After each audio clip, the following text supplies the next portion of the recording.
Тема «Посол страны детства». Вы познакомитесь с детским писателем Сапаргали Бегалиным, научитесь склонять числительные. Детским писателем Сапаргали Искакович Бегалин стал не случайно. Где бы он ни работал, чем бы ни занимался, он всегда любил бывать в кругу детей. Первая его книга «Қыран кегі. Месть орла» – поэма для детей.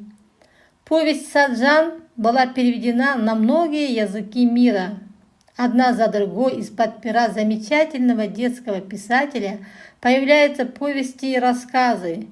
«Приключения Коксигена», «Молодой охотник», «Встреча с медведем», «Спасенный олененок», «Девушка-табунщик», рассказ старого Мустафы, «Еж и сено», «Дедушкина яблоня» и другие.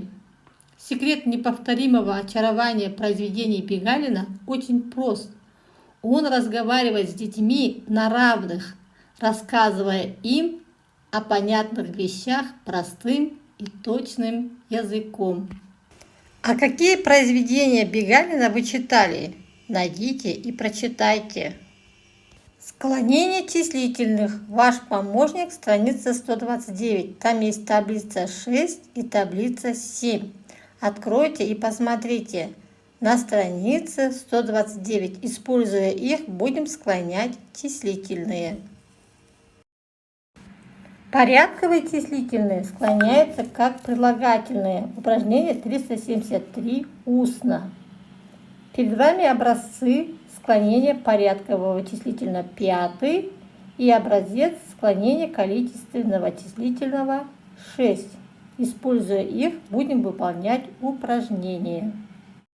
Сначала ответим на вопросы. В каком году ты родился? В каком классе ты учишься? В каком ряду сидишь? В котором часу заканчиваются уроки? Я предлагаю примерные ответы. Вы можете записать свои. Упражнение 373. Сравните данные примеры. На слова какой части речи похожи числительные? Как изменяются прилагательные и числительные? Числительные похожи на имена прилагательные. Прилагательные и числительные изменяются по падежам. Упражнение 374. Прочитайте отрывок из рассказа Бегалина. Как называется это произведение? Выпишите из текста все числительные и укажите их разряд. Определите падеж порядковых числительных. С первым еликом. Порядковый творительный падеж. По 5 дней. Количественный винительный падеж. При первой встрече порядковый предложный падеж. Сводил 3 количественный родительный падеж. Упражнение 375. Запишите порядковые числительные и прилагательные вместе с существительными в указанных падежах. Обозначьте безударные гласные в окончаниях прилагательных и порядковых числительных. Безударные гласные я выделила красным цветом. Детский писатель, о детском писателе, предложный падеж.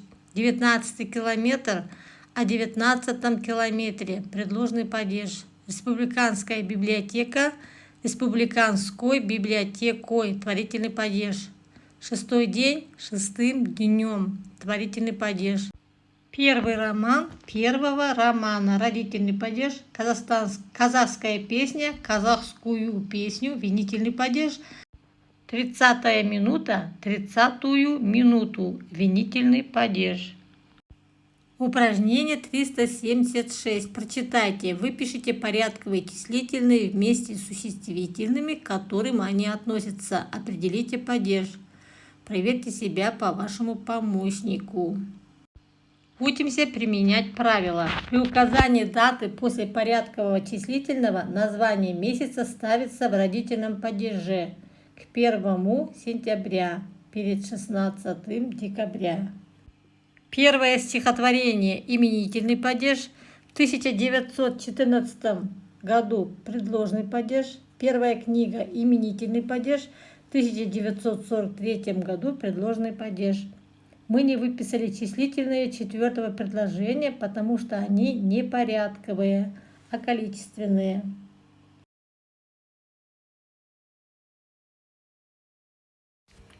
Слава Чабана. Примерно через неделю после празднования Дня Победы над гитлеровской Германией Ашимбек приехал в район на совещание животноводов. Совещание должно было начаться в 12 дня, а старик приехал утром.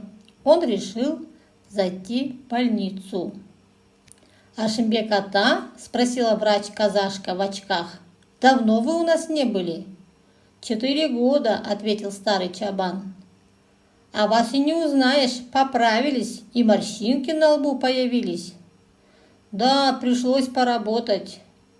«Теперь у нас ата в районе своя электростанция, а в больнице синий свет. Вылечим вашу поясницу», – сказала врач, подавая бланк Ашимбеку. 10 дней походите к нам и станете совсем другим человеком». 10 дней? Испуганно переспросил старый Чабан. «А кто же будет смотреть за моими овцами, милая? И на жаляу пора откачевывать. Нет, ты мне лучше дай мази, что давала тогда, а от лампы освободи». Врач весело рассмеялась. На совещании старого Чабана попросили выступить. И Ашимбек начал. «За каждой породой овец надо ухаживать по-особому. Затем надо считаться со временем года». Ашимбек рассказывал, что нужно с умом использовать зимние пастбища, а летом каждые 7 дней откачевывать на новые места. Запущенный загон – болезнь овец. Все внимательно слушали, а когда Ашимбек сказал «самое главное – любить свое дело, работать сердцем», все присутствующие зааплодировали. «Верно, Ашимбек, ай да старик!» Работа в группах. Какие числительные встречаются в тексте? Выпишите их вместе с существительными, поставьте вопросы. Выпишите числительные, образуйте порядковые, выпишите ключевые слова, объясните смысл слов.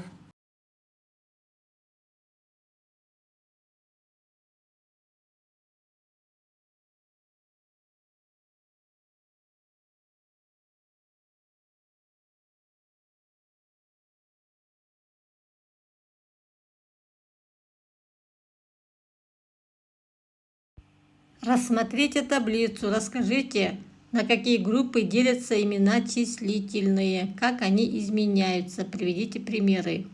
Числительные делятся на количественные и порядковые. Количественные изменяются по падежам, порядковые по падежам, по родам и по числам. Например, 6, 6, 6, а 6. Порядковые: первый, первые, первая, первое, первого, о первом, первым.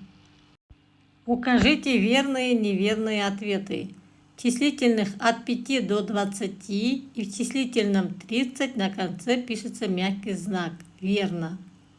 У числительных 40, 90, 100 две формы. Верно. У составного количественного числительного склоняются все слова. Верно. В составных порядковых числительных склоняется только последнее слово. Верно. При указании даты после порядкового числительного название месяца ставится в именительном падеже. Неверно. Упражнение 379. Составьте синквейн к слову «рассказ». После синквейна будет ус.